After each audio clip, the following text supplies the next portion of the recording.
Here's Ben Shapiro's attempt to excuse the fact that the Bible tells people that if a woman is discovered to not be a virgin on her wedding night, they ought to stone her to death in front of her father's house. Wouldn't it be a better book if you could just take out that one passage? Okay, it would be better. So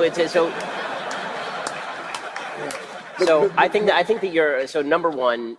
The answer is that the Talmudic tradition largely does take out that passage. I mean, there's an entire long, thousands-year-long history. But the fact that it was included in the first place, doesn't that suggest to you that this was kind of a merely human enterprise and not a matter of being the perfect word? No, what it suggests to me, I mean, I'll give you the traditional religious answer, which I think actually holds some weight, which is that if you are going to convey any sort of written text or moral text to a people, the people who you're talking to have to have some understanding of what the hell you're talking about. So Ben's almighty God can't convey his moral message without telling ancient Judeans to stone their wives to death if they aren't virgins on their wedding night? Ben is one of the countless apologists who asks us to believe that Yahweh has the communication skills of a shanker with a happy face drawn on it. How shitty must his ability to communicate be that the best way he can come up with to get his point across is to tell people to stone women to death for not being virgins?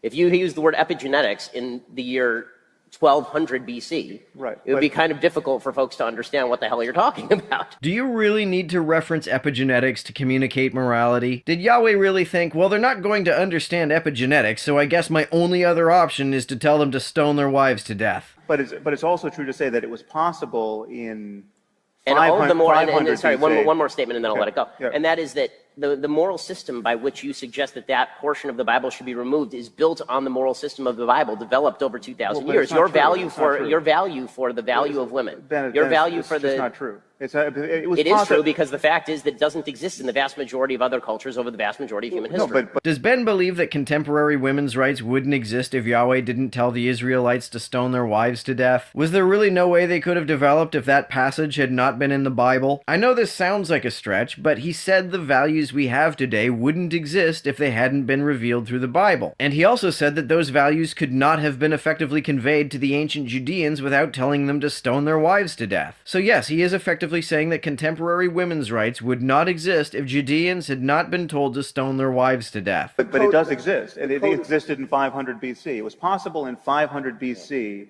to enunciate a more ethical framework than that.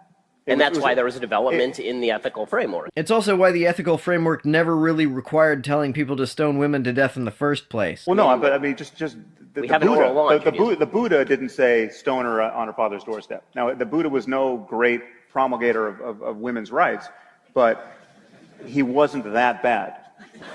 And what I'm saying is that your definition of that bad comes from a tradition that has developed the idea that this is bad. So Ben wants us to believe that we would never have figured out that it's bad to stone women to death if it weren't for the moral framework built upon a passage which asserts that we should stone women to death.